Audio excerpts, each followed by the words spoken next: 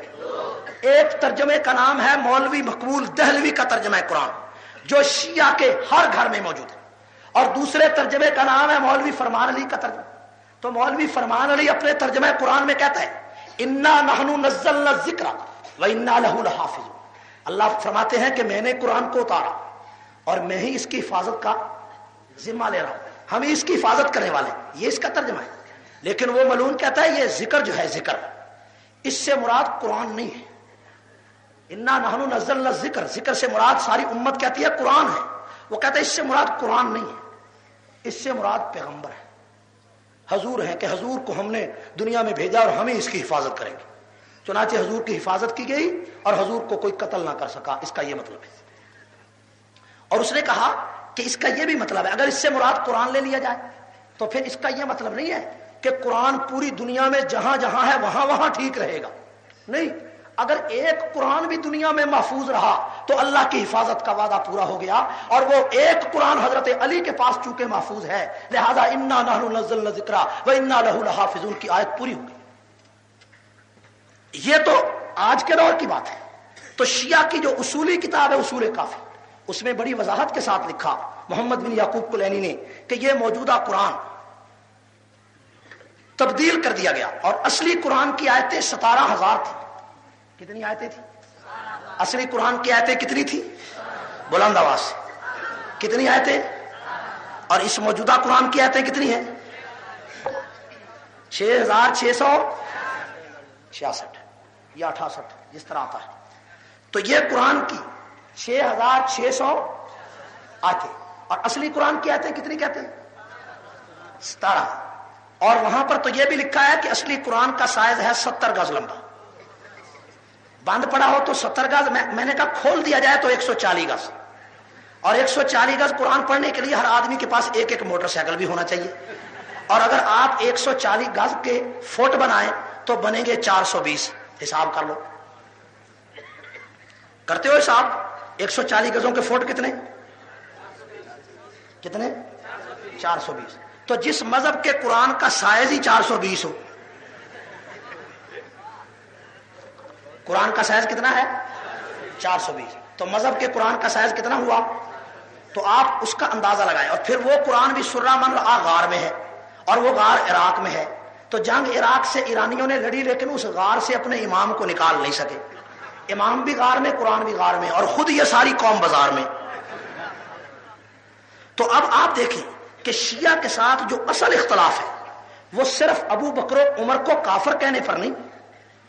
اصل اختلاف یہ ہے کہ شیعہ اس موجودہ قرآن کا منکر ہے. شیعہ کے نزدیک یہ موجودہ قرآن نامکمل اللہ کی کتاب.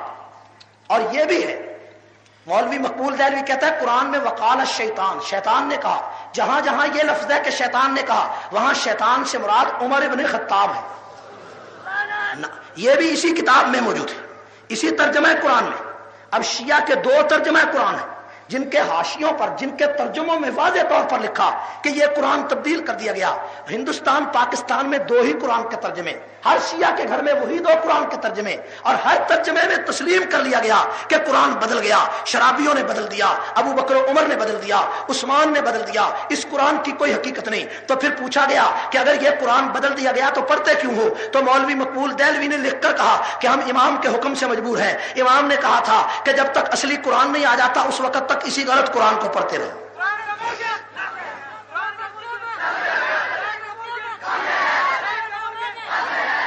توجہ کیجئے. تو شیعہ کے کفر کی سب سے پہلی وجہ یہ ہے کہ شیعہ قرآن کا منکر. شیعہ کس کا منکر ہے؟ بلند آواز سے کس کا منکر ہے؟ اس موجودہ قرآن کا شیعہ منکر ہے. شیعہ اس موجودہ قرآن کا. اور شیعہ کے کفر کی دوسری وجہ کہ شیعہ کا عقیدہ یہ ہے کہ 12 اماموں کا درجہ 1,24,000 انبیاء سے بھی بلند ہے. اور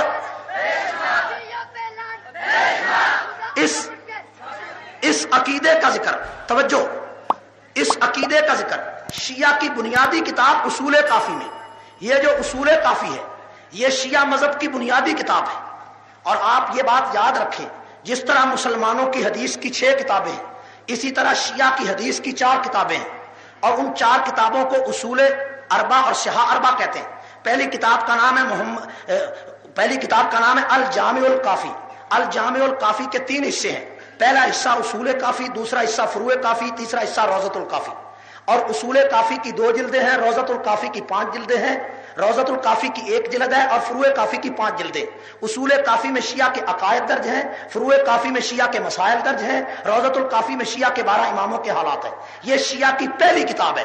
اصول کافی کو، جامع الکافی کو شیعہ کے نزدیک وہ درجہ حاصل ہے جو درجہ ہمارے نزدیک بخاری شریف کو حاصل ہے. اور دوسری کتاب تہذیب الاحکام ہے، تیسری کتاب الاستبصار ہے، اور چوتھی کتاب من لا یحذرہ الفقیہ ہے.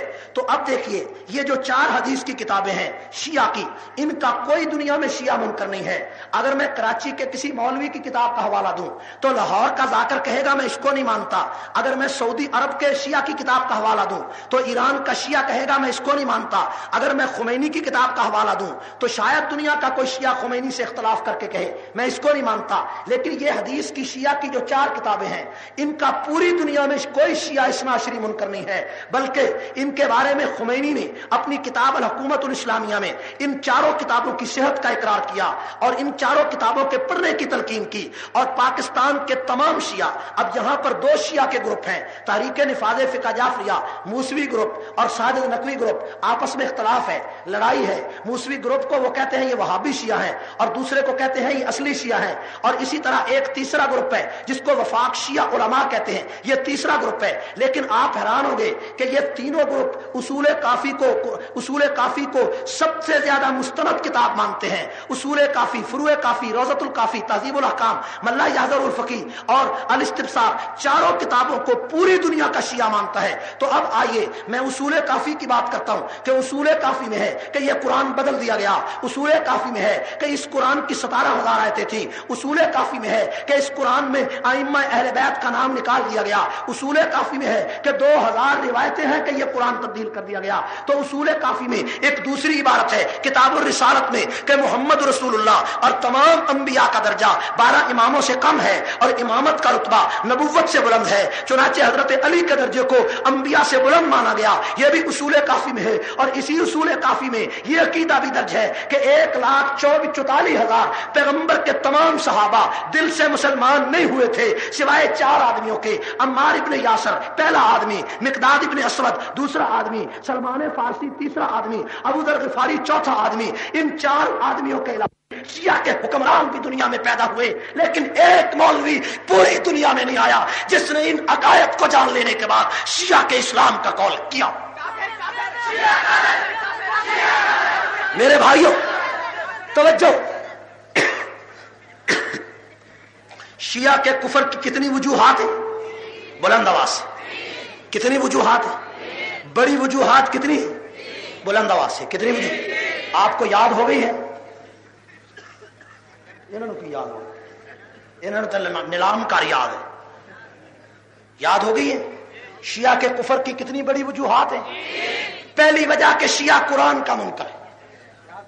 پہلی وجہ کہ شیعہ قرآن کا، شیعہ کے کفر کی کوئی وجہ آپ سے پوچھے آپ نے جواب میں یہ نہیں کہنا کہ شیعہ تعزیہ نکالتا ہے، ہم تعزیہ نہیں نکالتے اس لیے وہ کافر ہے. شیعہ تقیہ کرتا ہے، ہم تقیہ نہیں کرتے اس لیے وہ کافر ہے. شیعہ جلوس نکالتا ہے، ہم جلوس نہیں نکالتے اس لیے کافر ہے. اور شیعہ متع کرتا ہے، ہم متع نہیں کرتے اس لیے وہ کافر ہے. یہ چیزیں شیعہ کے کفر کی اصل وجوہات نہیں. شیعہ کے کفر کی سب سے بڑی وجہ یہ ہے کہ شیعہ اس قرآن کا منکر ہے جس قرآن کی حفاظت کا ذمہ خلاق عالم نے عرش پہ لیا، 1400 سال پہلے لیا. فرعون کی چوٹی پہ جس قرآن کو محمد مصطفیٰ نے پیش کیا، اس قرآن کی حفاظت کا ذمہ اللہ نے لیا، انتظام صحابہ نے کیا، پیغمبر نے کیا. اور شیعہ اس قرآن کا دشمن ہے، اس قرآن کو شرابیوں کی کتاب کہتا ہے، اس لیے لا شک کافر ہے۔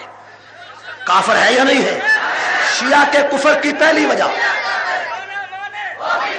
توجہ ہے، شیعہ کے کفر کی پہلی وجہ آپ کو سمجھ میں آ گئی؟ کون سی وجہ ہے؟ شیعہ قرآن کا اس لیے شیعہ کائنات کا بدترین کافر ہے۔ اور شیعہ کے کفر کی دوسری وجہ کہ شیعہ کے نزدیک شیعہ ختم نبوت کا منکر ہے، اور شیعہ کے نزدیک 12 اماموں کا درجہ 1,24,000 انبیاء سے بلند ہے۔ میں نے کتاب کا حوالہ دیا اصول کافی باب الرسالت، اس کو بھی چھوڑیے، خمینی کی کتاب الحکومت الاسلامیہ 41 صفحہ اردو ایڈیشن جو کراچی سے شیعہ نے چھاپا ہے، اس میں خمینی کہتا ہے کہ 1,24,000 انبیاء اس مرتبے کو نہیں پا سکے جس کو ہمارے 12 اماموں نے پایا۔ یہ کس کا عقیدہ ہے؟ شیعہ کا اور خمینی کا۔ اصول کافی میں بھی یہی عقیدہ درج ہے اور خمینی کی کتاب میں بھی یہی عقیدہ۔ تو اب آپ مجھے بتائیں، یہ کہنا کہ جو قرآن کا منکر ہو کافر ہے، بھئی جو کو گول مول کر کے کیوں کہتے ہو؟ یہ کیوں نہیں کہتے کہ شیعہ ہی قرآن کا منکر ہے؟ گول مول کرنے کی کوئی بات ہے؟ کوئی بات رہ گئی ہے؟ اور شیعہ نے تو ابو بکر کا نام لے کر کافر کہا اور تم گول مول کر کے ان کو کافر کہو، یہ کوئی بات ہے؟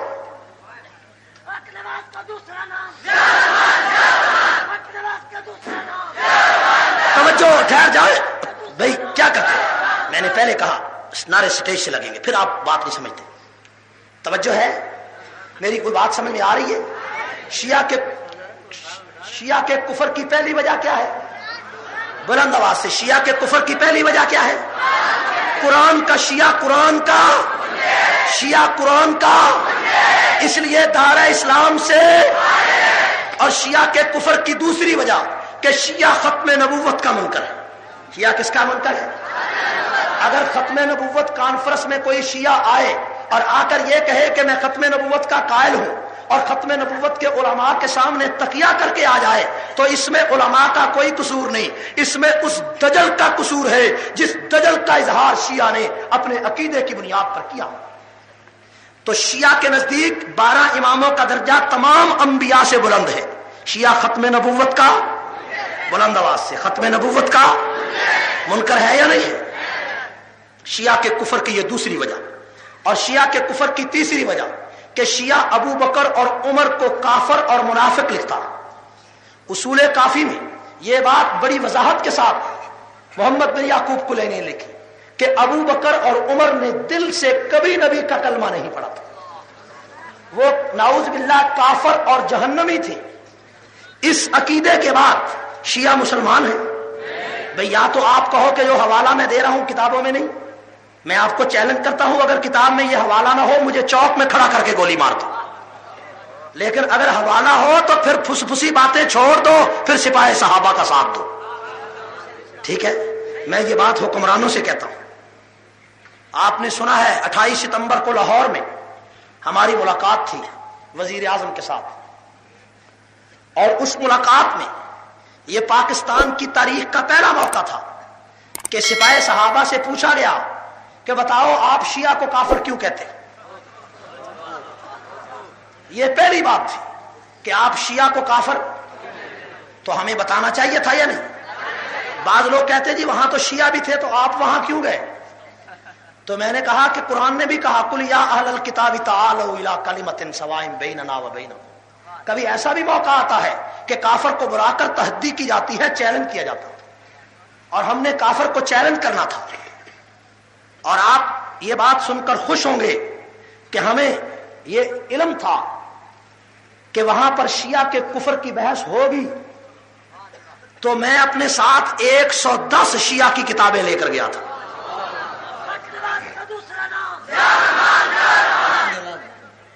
110 شیعہ کی کتنی کتابیں؟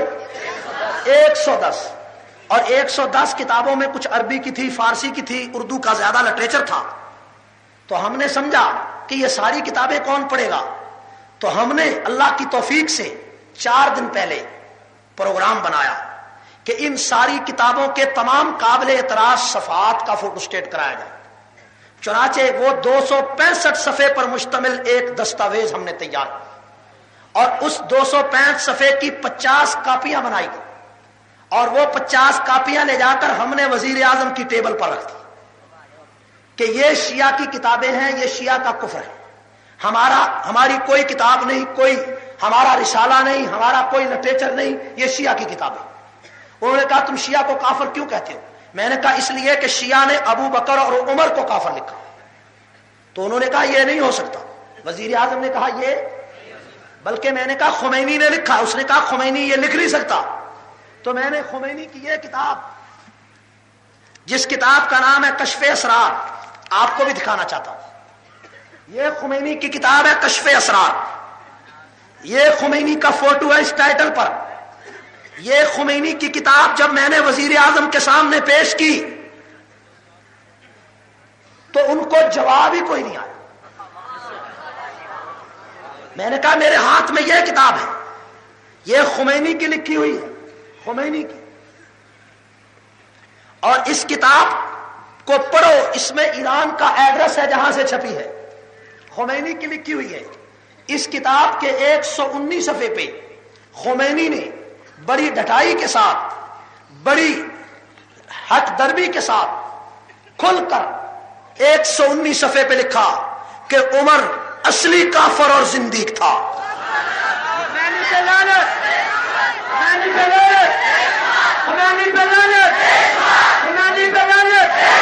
وہ توجہ، وہ کتاب جس کتاب کو خمینی نے لکھا، خمینی نے تصنیف کیا، خمینی کی لکھی ہوئی کتاب، میں نے کہا اس کتاب میں یہ عبارت نہ ہو، یہ کتاب خمینی کی نہ ہو۔ ایک آدمی نے کہا کہ یہ راہ کے ایجنٹوں نے چھپوائی ہے، انڈیا کے ایجنٹوں نے چھپوا کر پاکستان میں بانٹ دی۔ تو میرے پاس ایک اور کتاب تھی جس کا نام تھا صحیفہ انقلاب، وہ تحریک نفاذ فقہ جعفریہ نے پاکستان سے چھاپی تھی۔ اس کتاب کے شروع میں تحریک نفاذ فقہ جعفریہ نے لکھا کہ خمینی نے 70 کتابیں تصنیف کی اور ان کتابوں کے یہ نام ہیں۔ تیسرے نمبر پر یہی کشف اسرار تھی۔ میں نے وزیر اعظم سے کہا کہ یہ جو 70 کتابیں ہیں یہ بھی راہ کے ایجنٹوں نے لکھی ہے؟ بھئی یہ تو خود تحریک نفاذ فقہ جعفریہ کی کتاب ہے اور اس میں لکھا ہے کہ خمینی کی تیسری تصنیف کشف اسرار ہے، اور یہ وہ کشف اسرار میرے ہاتھ میں۔ اب جناب جواب کوئی، میرے ذہن میں تھا کہ شاید یہ کہیں کہ وہ اور کشف اسرار ہے، لیکن ایسی کوئی بات نہیں، اس کے لیے بھی حوالہ ہمارے پاس موجود تھا۔ تو اس کتاب کا جب حوالہ میں نے پیش کیا تو آپ یقین کریں چونکہ پوری حکومت وہاں موجود تھی اور وہاں شیعہ بھی کافی تھے، تو ایک شیعہ پیچھے بیٹھا کہنے لگا بھئی عالم اسلام کے رہنما کی توہین برداشت نہیں کی جائے گی۔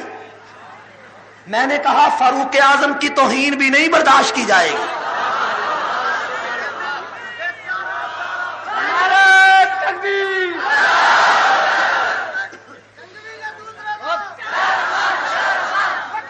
میرے بھائیوں توجہ، یہ کتاب ہے میرے ہاتھ میں۔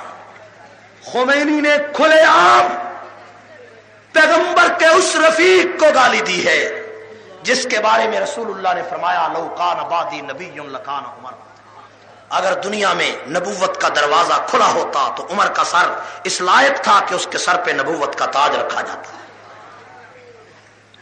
اسی کتاب کے 115 صفحے پہ 115 صفحے پہ خمینی کہتا ہے کہ ابو بکر، عمر اور عثمان اور ابو عبیدہ پیغمبر کے ساتھ اس لیے چمٹے ہوئے تھے تاکہ ہمیں اقتدار ملے۔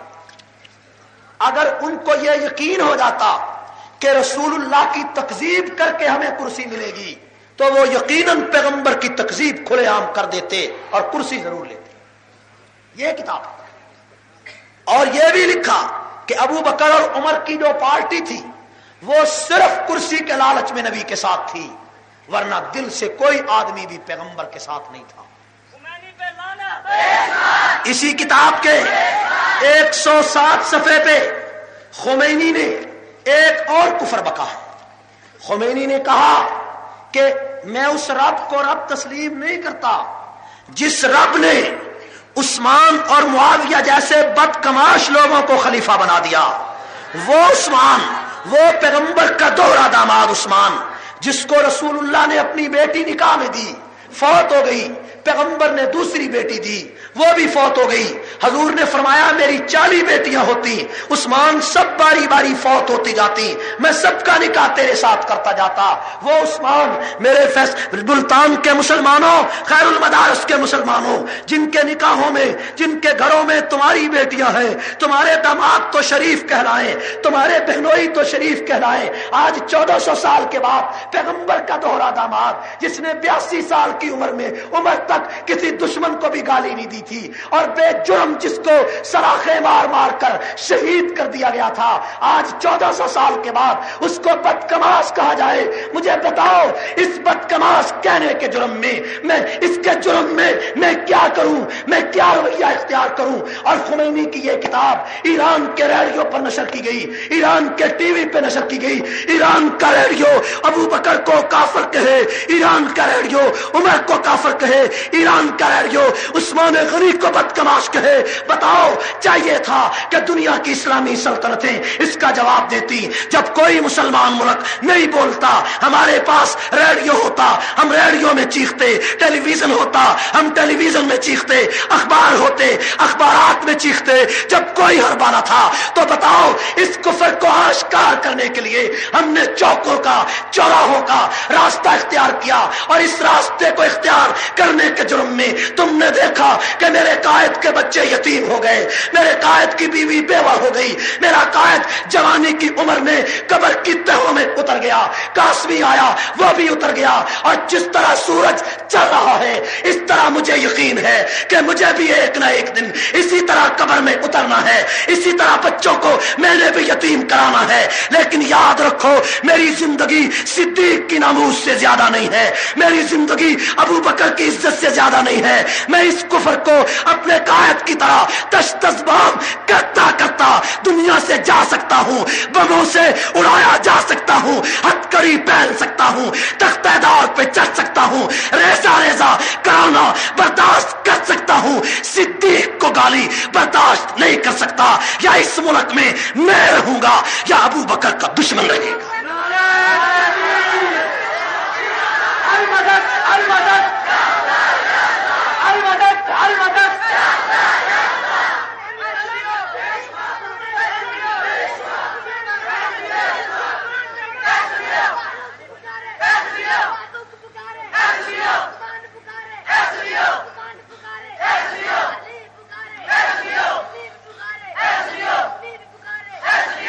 توجہ، اسی جگہ پر اسی کتاب کے 121 صفحے پہ خمینی نے ایک اور نئی بات لکھی.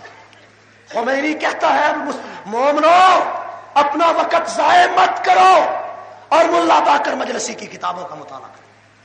یہ کتاب ہے، اسی کتاب میں ملا باقر مجلسی ہمارا امام ہے، خمینی کہتا ہے اس کی کتابوں کا مطالعہ کرو. اور ملا باقر مجلسی کی جو تازہ کتاب ایران نے چھاپی ہے، تازہ کتاب، اس کا 9واں ایڈیشن چھاپا ہے حق الیقین کا. اور اس کتاب میں دوسری جلد 285 صفحے پہ باب باندھا ہے عقیدہ رجت کا. عقیدہ رجت کا معنی کہ امام جب چاہے قبر سے کسی مردے کو نکال سکتا ہے. اور نیچے یہ لکھا کہ امام مہدی جب آئے گا خانہ کعبہ کا طواف کرے گا اور طواف کر کے مکہ مکرمہ سے مدینہ جائے گا، حضور کے روضے سے باہر کھڑا ہو جائے گا اور لوگوں سے کہے گا بتاؤ رسول اللہ کے ساتھ یہ دو اور قبریں کس کی ہیں؟ لوگ کہیں گے ابو بکر و عمر کی قبریں ہیں. تو وہ امام کہے گا ابو بکر و عمر کو پیغمبر کے ساتھ کس نے دفن کیا؟ تو لوگ کہیں گے یہ پیغمبر کے دوست اور رفیق تھے، نبی کے رشتہ دار اور خسر تھے، اس لیے ان کو نبی کے ساتھ دفن کیا گیا. تو اس کے بعد ملا باقر مجلسی ملعون کہتا ہے کہ امام کہے گا کہ یہ سب سے بڑی زیادتی ہوئی. اور اس کے بعد آگے بڑھ جائے گا، پیغمبر کے روزے کی دیوار توڑ دے گا اور دیوار توڑ کر پیغمبر کے روزے میں داخل ہو جائے گا. اندر جا کر ابو بکر و عمر کی قبروں کو اکھیڑ دے گا اور اکھیڑ کر ان دونوں کو زندہ کرے گا. اور زندہ کر کے کہے گا کہ اے ابو بکر و عمر، آج تک دنیا میں جتنے زنا ہوئے ہیں تمہاری وجہ سے ہوئے ہیں، آج تک دنیا میں جتنی شراب پی گئی ہے تمہاری وجہ سے ہے، آج تک دنیا میں جتنی بدماشی ہوئی ہے تمہاری وجہ سے ہے. اس کے بعد کہے گا اے ابو بکر و عمر، اگر تم علی کو اس کا حق دے دیتے یہ دنیا میں شراب کبھی نہ پی جاتی، یہ دنیا میں زنا کبھی نہ ہوتے۔ اس کے بعد وہ ملعون کہتا ہے کہ ابو بکر و عمر ہاتھ جوڑ کر کہیں گے ہمیں معاف کر دے، لیکن وہ امام کہے گا میں معاف نہیں کرتا۔ اس کے بعد وہ ابو بکر و عمر کو قبروں سے نکالے گا اور نکال کر ان کے کپڑوں کو اتار دے گا، ان کے جسموں کو ننگا کر لے گا۔ ملتان کے مسلمانوں آؤ، تیرے امام کو، تیرے پیغمبر کے جانشینوں کو، اے رسول اللہ کے سسر کو، پیغمبر کے ان رفیق رفقا کو جنہوں نے جانیں لٹا کر بھی محمد کا دامن نہیں چھوڑا اور آج تک نبی کے ساتھ سویا ہوا ہے۔ وہ ملعون کہتا ہے ابو بکر و عمر کے کپڑے اتار کر، ان کے جسموں کو ننگا کر کے ان کو مدینہ کے چوک میں لٹکا چھوڑے گا اور اس کے جسم پہ کوڑے برسائے گا، کوڑے برستے رہیں گے حتیٰ کہ قیامت کا دن آ جائے گا۔ مسلمانوں مجھے بتاؤ، اس کفر کے بعد بھی میں چپ کر جاؤں، اس بدماشی کے بعد بھی چپ کر جاؤں، اس عیاری کے بعد بھی چپ کر جاؤں؟ یہ کتاب، یہ لٹریچر تیری ماں کے خلاف کوئی نہ چھاپے، تیرے باپ کے خلاف کوئی نہ چھاپے، تیرے بھائی کے خلاف کوئی نہ چھاپے، اس صدیق کے خلاف چھپا ہے جس صدیق کو کملی والے نے زندگی میں مسلح پہ کھڑا کیا تھا۔ کافر کافر کافر کافر میرے بھائیوں، میرے بھائیوں، میرے بھائیوں، اتنا بڑا کفر، اتنی بڑی بدماشی، اتنی بڑی عیاری، اور اس کفر کے اظہار کے بعد بھی میں اور آپ خاموشی اختیار کر سکتے ہیں؟ میرے بھائیوں، جب وزیر اعظم کے سامنے میں نے کشف اسرار کا یہ حوالہ مکمل کیا تو شیعہ اٹھ کر کھڑے ہو گئے۔ انہوں نے کہا امام کی توہین برداشت نہیں ہوگی۔ میں نے کہا تمہارا امام جہنم میں جائے، ہم ابو بکر کی توہین نہیں سن سکتے، ہم عمر کی توہین نہیں سن سکتے۔ انہوں نے کہا کہ یہ تو ایران کی چھپی ہوئی کتاب ہے۔ میں نے کہا آئیے، یہ پاکستان کی چھپی ہوئی کتاب ہے، یہ میرے ہاتھ میں پاکستان کی چھپی کتاب ہے۔ کتاب کا نام ہے تحفہ حنفیہ۔ کیا نام ہے؟ ابھی یہ تازہ کتاب چھپی ہے، تازہ، کراچی سے، یہ لاہور سے چھپی ہے، غلام حسین نجفی ملعون نے لکھی ہے، تحفہ حنفیہ۔ یہ وہ کتاب ہے، خدا کی قسم میں سٹیج پر اس کی عبارتیں پڑھ کر نہیں سنا سکتا۔ اس میں ابو بکر و عمر کو ماں بہن کی گالی دی گئی ہے، آپ آ کر پڑھیں۔ آؤ، اور اس اجتماع میں توجہ، اور اس اجتماع میں توجہ، اور اس اجتماع میں جب میں نے پاکستان کے حکمرانوں کے سامنے اس کتاب کا ایک حوالہ پڑھا تو عبدالستار خان نیازی کی آنکھوں سے آنسو نکل آئے۔ اس نے رو کر کہا اس حرام زادے کو ہم سن نہیں دیں گے۔ وزیر اعظم وہاں موجود تھا۔ میں نے کہا ایک حوالہ تم نے سنا ہے، اور ایک حوالہ نہیں، اس میں 100 سے زیادہ گالیاں صحابہ کو دی گئی۔ ایک حوالہ 250 صفحے پر جو حوالہ میں نے وہاں سنایا، میں دل پر پتھر باندھ کر وہ حوالہ آپ کو سنانا چاہتا ہوں، اور اس کے پورے الفاظ نہیں سنا سکتا ہوں، میں اس کا مفہوم عرض کرنا چاہتا ہوں۔ یہ 250 صفحہ ہے، علماء موجود ہیں، عبارت پڑھو۔ یہ گالی کوئی آپ باپ کے قاتل کو بھی نہیں دے سکتے، یہ گالی ماں کے قاتل کو بھی کوئی نہیں دے سکتے، جو محمد رسول اللہ کے دوستوں کو دی گئی ہے۔ اور یہاں لکھا ہے ابو بکر اور عمر اور عثمان کا نام، آدمی اپنی شرمگاہ پر لکھے تو یہ باعث ثواب۔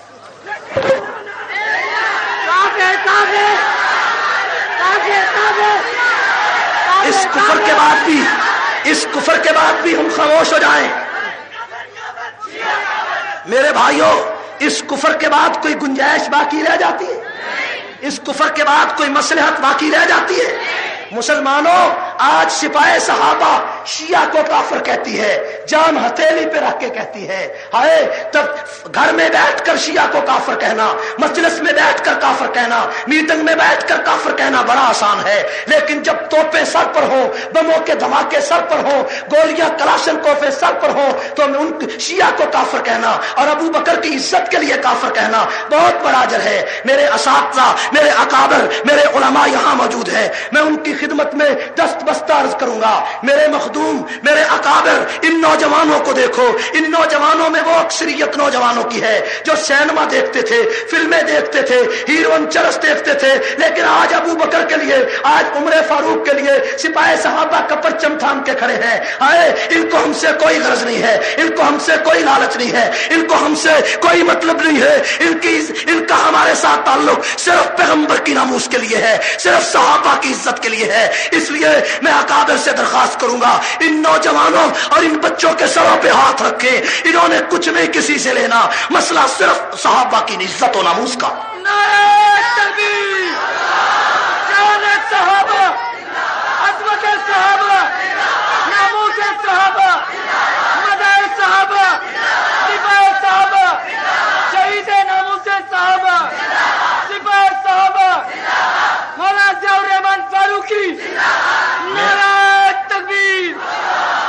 میں نے اتنے بڑے اجتماع میں شیعہ کو گالی دی ہے بلند آواز سے؟ میں نے کوئی بد زبانی کی ہے؟ میں نے کسی کی پگڑی اچھالی ہے؟ میں نے کسی کو برا کہا ہے؟ اور اس کے بعد میں پاکستان کے حکمرانوں سے کہنا چاہتا ہوں، حکمرانوں مجھے بتاؤ، 44 سال اس ملک کو بنے ہوئے ہو گئے، 44 سال میں شیعہ کہتا ہے کہ علی المرتضی ہمارا امام ہے، فاطمہ ہماری عزت کی جگہ ہے، حسن و حسین ہماری عزت کی جگہ ہے۔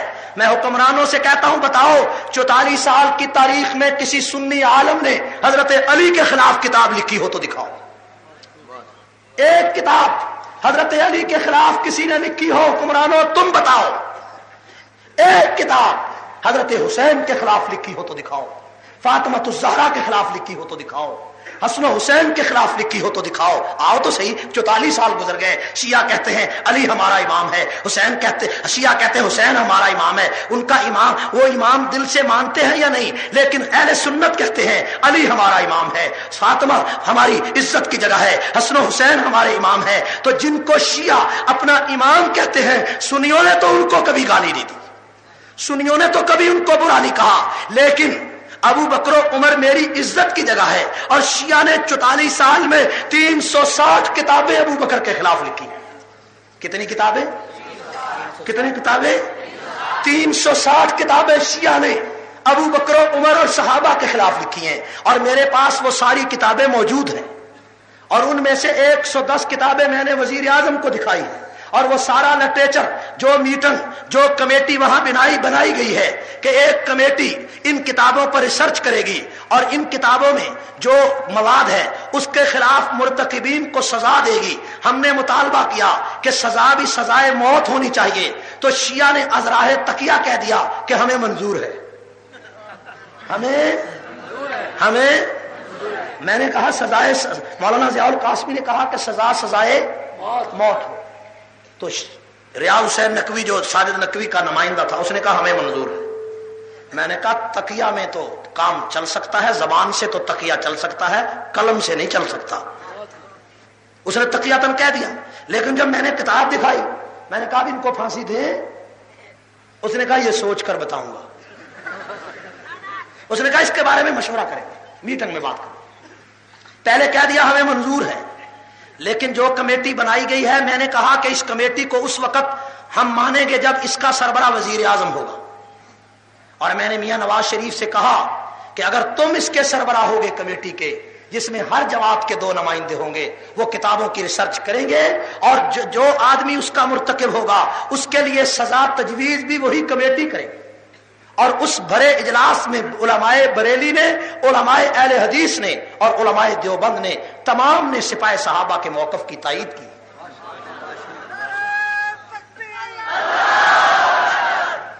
اب اس کمیٹی کا اجلاس ہوگا، اور انشاءاللہ بہت جلد ہوگا، ہونا چاہیے یا نہیں چاہیے؟ اور ہم شیعہ کو اس دلدل سے نکلنے کی اجازت نہیں دیں گے۔ ابو بکر و عمر کو کافر لکھا جائے اور ہم چپ کر جائیں اور ہم خاموش ہو جائیں، یہ نہیں ہوگا، یہ اب نہیں ہوگا انشاءاللہ۔ 44 سال کی تاریخ میں سنی ایک کتاب بھی حضرت علی کے خلاف نہیں لکھتا، ایک کتاب، اور شیعہ 360 کتابیں لکھے، پھر بھی تخریب کار سپاہ صحابہ۔ اور سن 86 میں کوئٹہ میں 200 پولیس والوں کا مقابلہ کیا، 26 پولیس والوں کے سر کاٹے ایران کے پاسداران انقلاب نے، اور ان کے سروں کو فٹ بال بنایا، اور ان کے خلاف مقدمہ چلنے لگا، تو ایران کی مداخلت سے سارے ملزم رہا کر کے ایران بھیج دیے، پھر بھی تخریب کار سپاہ صحابہ۔ اور 87 میں اسلام آباد میں شیعہ نے دھرنا مارا، اور پھر بھی سپاہ صحابہ تخریب کار ہے۔ بھئی تم 2000 آدمی دھرنا مارتے ہو، اور سپاہ صحابہ 2 لاکھ آدمی 2 جون کو اسلام آباد میں جمع کرتی ہے، اور پتا بھی حرکت نہیں کرتا، اور مکھی بھی نہیں مرتی، ہم اتنے پرامن ہیں، پھر بھی تخریب کار ہیں۔ اور تم نے اب کیا کیا؟ کوٹلہ موسیٰ میں مولوی عبدالعزیز اور ان کی بیوی کو شیعہ نے قتل کیا، ملزم پکڑے گئے، انہوں نے تسلیم کیا کہ ہم تحریک نفاذ فقہ جعفریہ کے آدمی ہیں، ہمارے ساتھ ایک تیسرا آدمی بھی ہے، اس تیسرے آدمی کی نشاندہی پر اس کو خانگڑھ میں پکڑا گیا، وہ مان گیا کہ جناب فلاں فلاں آدمیوں نے بم پھینکا تھا اور وہ نشئی تھا، نشے کا مریض تھا، وہ وہاں سے اس کو چھوڑ دیا گیا کہ بھی فلاں آدمی پکڑا جائے گا تو اس کو کیس میں ملزم بنائیں گے، تو چند 10 دنوں کے بعد وہ مر گیا، اس کا پرچہ پولیس پر ہو گیا، سپاہی صحابہ پر ہو گیا، اور پھر بھی ہم تخریب کار ہیں، خانگڑھ میں بم کا دھماکہ شیعہ کریں پھر بھی ہم تخریب کار ہیں۔ اور لاہور میں 6 ستمبر کو میرے جلسے پر مولانا اعظم تارک اور مجھے بم سے اڑانے کے لیے بم مارا جائے اور وہ بم سٹیج سے چند گز کے فاصلے پر گر جائے اور اللہ تعالی ہمیں بچائے، 5 میرے کارکن وہاں شہید ہو جائیں اور 40 آدمی زخمی ہو کر اسپتالوں میں پڑے ہوں، ان کے جسموں کے لوتھڑے اڑ جائیں، پھر بھی ہم تخریب کار ہیں۔ اور اس کے اگلے دن 7 ستمبر کو جنگ میں 5 علماء کا قتل عام ہو اور شیعہ ان کو قتل کر کے چلا جائے، سید صادق حسین شاہ جیسا ولی اللہ انسان آئے جس نے 40 سال تہجد کی نماز نہیں چھوڑی، اس کو کار میں بیٹھے ہوئے بے دردی سے ذبح کر دیا گیا اور عبدالرشید مدنی کو گولی ماری، وہ تڑپتا رہا، تڑپ تڑپ کر 10 گز پر ہو گیا، وہاں جا کر اس کے جسم میں 6 گولیاں ماری گئی۔ اتنے بڑے بدماشوں نے پھر بھی تخریب کار ہم ہیں۔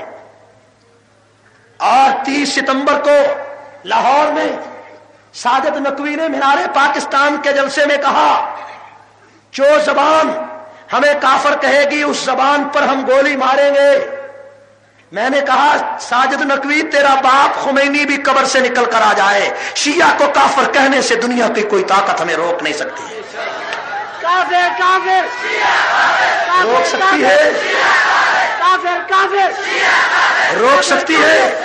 میرے بھائیوں، اس نے کیا کہا وہاں؟ اس نے کیا کہا کہ جو زبان ہمیں برا کہے گی ہم اس کو گولی ماریں گے، اور جو پولیس والا ہمیں پکڑنے آئے گا اس کو بھی گولی ماریں گے، پولیس والے کو۔ تو میں نے پاکستان کی تمام سپاہی صحابہ سے کہا ہے کہ اگر کسی جگہ کوئی شیعہ بدماش اپنے لیڈر کے کہنے پر کسی سپاہی کو گولی مارے یا کسی پولیس کے آدمیوں کو نشانہ بنائے تو سپاہی صحابہ پولیس کا ساتھ دے گی اور شیعہ کا مقابلہ کرے گی۔ کرنا چاہیے یا نہیں چاہیے؟ پولیس والوں، تم سپاہی صحابہ کو بے شک لاٹھیاں مارو لیکن بطور سنی کہ تم ہمارے بھائی، لیکن بطور سنی کہ تم ہمارے حکمرانوں، بطور سنی کہ تم ہمارے بھائی ہو۔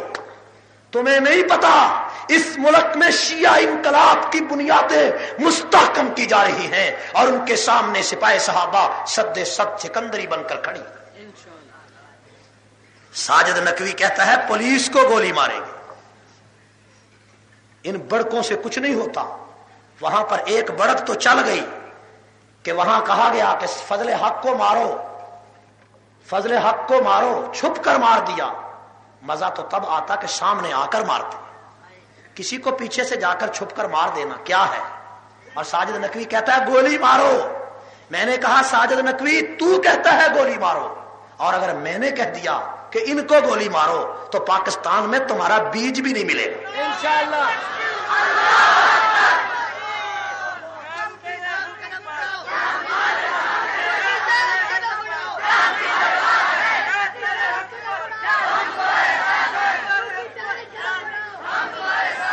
ساجد نقوی، یہ کہنا آسان ہے کہ جو ہمیں کافر کہے اسے گولی مارو، لیکن یاد رکھو جب سے سپاہی صحابہ بنی ہے ہم نے آج تک اپنے مخالفین کو گولی مارنے کے بارے میں نہیں سوچا۔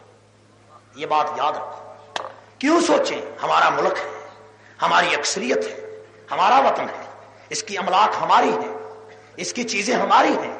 ہم قتل و غارت کر کے اس سنیوں کے ملک کی بازاروں کو خون کا منظر پیش کرنے والا نہیں بنا سکتے، ہم اس ملک کے املاک کو لوٹنے کی اجازت نہیں دے سکتے، لیکن یہ بات یاد رکھو کہ سنی اتنے ضرور ہے کہ یہ سارے پیشاب کریں تم تو جھاگ میں بہ جاؤ، قتل کرنے کی کیا ضرورت ہے؟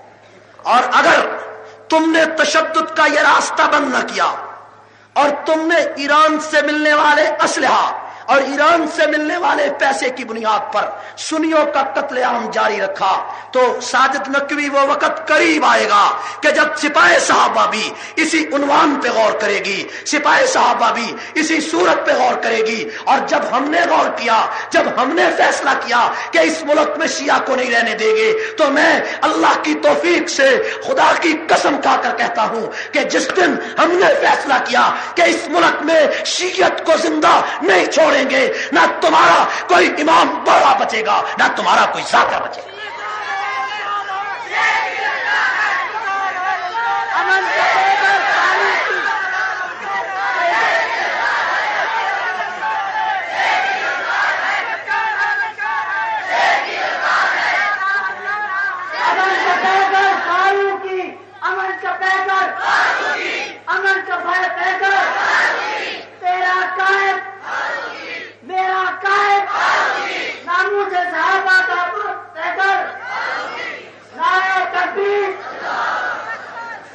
یہ بھی جذبات آ گیا۔ وہ ایک میں پشاور تقریر کرنے لگا تو ایک بندے نو جوش آیا، جوش کہنے لگا نعرہ اے مولوی صاحب، وہ نام بھول گیا نا۔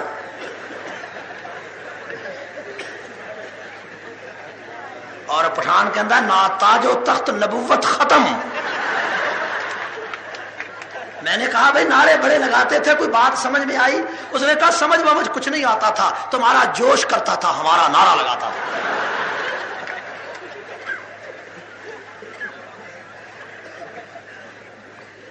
ساجد نقوی، تمہیں کلاشن کوف کی سیاست بڑی مہنگی پڑے گی، پڑے گی یا نہیں پڑے گی؟ تم نے مینار پاکستان پر کہا کہ ہمیں فضل حق کا سر چاہیے، اور فضل باطل کہا کہ فضل حق کی بجائے فضل باطل کا سر چاہیے، اور تمہارے غنڈوں نے اسے مارا، اور آج تم پھر تکیہ کر کے جھوٹ بولتے ہو کہ میرا کوئی تعلق نہیں۔ اب پولیس کے ڈر سے تکیہ کرتے ہو، جھوٹ بولتے ہو۔ اب تکیہ نہیں چلے گا، نہ سرانہ چلے گا، نہ تکیہ چلے گا، اب نہیں چلے گا۔ اور میں کہتا ہوں وزیر اعظم پاکستان، اگر تم نے فضل حق کے قتل کے کیس میں ایران کے کوثر جنرل کو اور ساجد نقوی کو اور اس کے جنرل سیکٹری کو گرفتار نہ کیا تو سپاہ صحابہ پورے ملک میں احتجاج کرے گی، سڑکوں پہ، چوراہوں پہ علماء کے قتل کے خلاف اور فضل حق کے قتل کے خلاف احتجاج کرے گی، اور اس احتجاج کی راہ میں تیری حکومت بہ جائے گی۔ ہے اور وہ گلا وزیر اعظم سے، کس سے ہے؟ وزیر اعظم سے گلا ہے۔ سید صادق حسین شہید ہوئے، حکمران کوئی نہیں آیا۔ 5 علماء ذبح کر دیے گئے، کوئی حکمران نہیں آیا۔ اسار القاسمی شہید ہوئے، کوئی حکمران نہیں آیا۔ مولانا حق نواز شہید ہوئے، کوئی حکمران نہیں آیا۔ ایک فضل حق کو قتل کیا تو اس کی قبر پر 2 دن تک جا کر روتے رہے۔ کیا یہ سارے لوارث تھے؟ ان کا کوئی وارث نہیں تھا۔ فضل حق کے قتل پر ہمیں بھی دکھ ہے، اور یہ بھی آپ کو معلوم ہونا چاہیے کہ پشاور میں سپاہ صحابہ اس کیس کو براہ راست ڈیل کر رہی ہے۔ سپاہ صحابہ نے فیصلہ کیا ہے کہ اگر یہ قاتل گرفتار نہ ہوئے تو پشاور میں پاکستان کی کوئی ٹریفک داخل نہیں ہوگی۔ یہ بھی یاد رکھیں، ہوگا یا نہیں ہوگا؟ اگر سپاہ صحابہ پورے ملک میں احتجاج کا فیصلہ کرے تو ہمارا ساتھ دو گے؟ جو ساتھ دیں گے ہاتھ کھڑا کریں۔ تو ایک کتاب ہے، یہ کتاب کراچی سے چھپی ہے، کتاب کا نام ہے شیخ ثقیفہ۔ اس کتاب کے ٹائٹل کو دیکھو، اوپر نام لکھا ہے حضرت ابو بکر کا، اور نیچے کتے کا کارٹون بنایا گیا ہے، صدیق اکبر کا نام لکھ کر، صدیق اکبر کا نام لکھ کر۔ نام ہے علی اکبر شاہ، علی اکبر شاہ مصنف کا نام ہے۔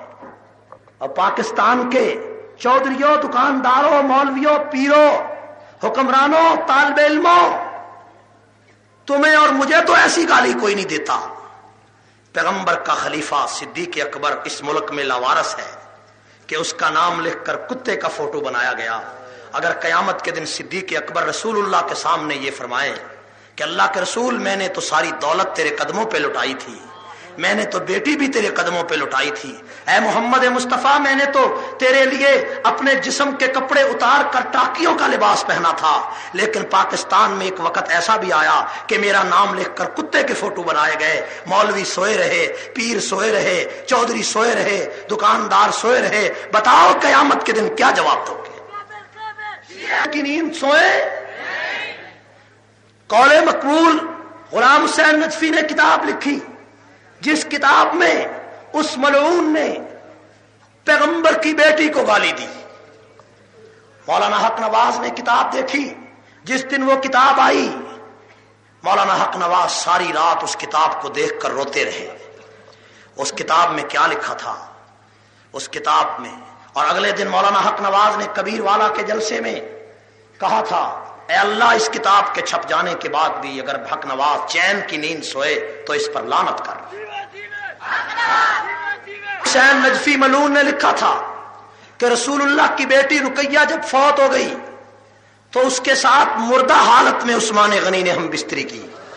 اتنی بڑی گالی پیغمبر کے داماد کو، اتنی بڑی گالی، اور یہ گالی تو کوئی دشمن کوئی قاتل بھی کسی کو نہیں دیتا۔ اور کتاب میں تحریر میں، اور وہ کتاب چھپ کر بازار میں آئے، تقسیم ہو اور ہم بھی ہوں، جوانی بھی ہو، سنی بھی ہو، ملک بھی ہو، دولت بھی ہو، زمین کا جھگڑا ہو تو لڑتے ہو، جائیداد کا جھگڑا ہو تو لڑتے ہو، لیکن ابو بکر کو ماں کی گالی دی جائے، پیغمبر کی بیٹیوں کو گالی دی جائے تو کوئی خون نہیں گرم ہوتا، کوئی جذبہ بیدار نہیں ہوتا۔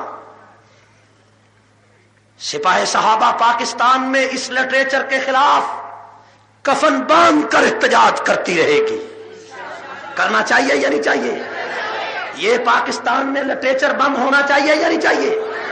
یہ کتابیں بند ہونی چاہیے کہ نہیں چاہیے؟ جو چاہتے ہیں یہ لٹریچر بند ہو ہم ہاتھ کھڑا کریں۔ ہماری لڑائی کرسی کے لیے نہیں ہے، ہماری لڑائی سیاست کے لیے نہیں ہے، ہماری لڑائی دنیا کی چودراہٹ کے لیے نہیں ہے۔ صحابہ کے خلاف ماں بہن کی گالی کتابوں میں چھپی ہے، اس کے خلاف احتجاج کرنا، اس کے خلاف آواز بلند کرنا، اس کے خلاف چوکوں چوراہوں میں حق و صداقت کی آواز بلند کرنا ہمارا مذہبی فرض ہے۔ ہم اس فرض کو پورا کرتے رہیں گے۔ کرنا چاہیے یا نہیں چاہیے؟ اور سپاہ صحابہ انشاءاللہ پورے ملک میں ایسی رائے عامہ کو ہموار کرے گی کہ یہ لٹریچر ہمیشہ ہمیشہ کے لیے دھرتی سے ختم ہو جائے گا۔ ہونا چاہیے یا نہیں چاہیے؟ ابھی خانگڑھ میں ہمارے ساتھیوں پر جھوٹا مقدمہ ہوا، یہ شاگردیز کا جو مقدمہ یہاں ہوا مولانا سلطان محمود پر، خالد محمود کھوکھر سپاہ صحابہ کا طالب علم ابھی بھی جیل میں ہے، حکومت کہتی ہے بے گناہ ہے، اس کے باوجود وہ جیل میں ہے، بے گناہ سمجھنے کے باوجود وہ جیل میں ہے۔ سید عطا المحسن شاہ پر مقدمہ قتل کا، اس بیچارے پر کیوں مقدمہ بنایا؟ مولوی سلطان محمود بیچارے پر کیوں مقدمہ بنایا؟ جھوٹے مقدمے بناؤ، تمہیں کوئی پوچھنے والا نہیں، اور وہاں اعلان کر کے ساجد نقوی کہے کہ مجھے فضل باطل کا سر چاہیے، اور حکومت وفاقی حکومت سے پوچھتی ہے، سرحد کی حکومت، ہم اس کو پکڑیں یا نہ پکڑیں؟ یہ تو اڈا ماما لگتا ہے۔ لیکن اب میاں نواز شریف یہ نہیں ہوگا کہ ساجد نقوی گرفتار نہ ہو اور تم طفل تسلیاں دو، یہ سودا تمہیں مہنگا پڑے گا یا نہیں پڑے گا؟ سپاہ صحابہ اس کے بارے میں کوئی فیصلہ کرے تو سپاہ صحابہ کا ساتھ دو گے؟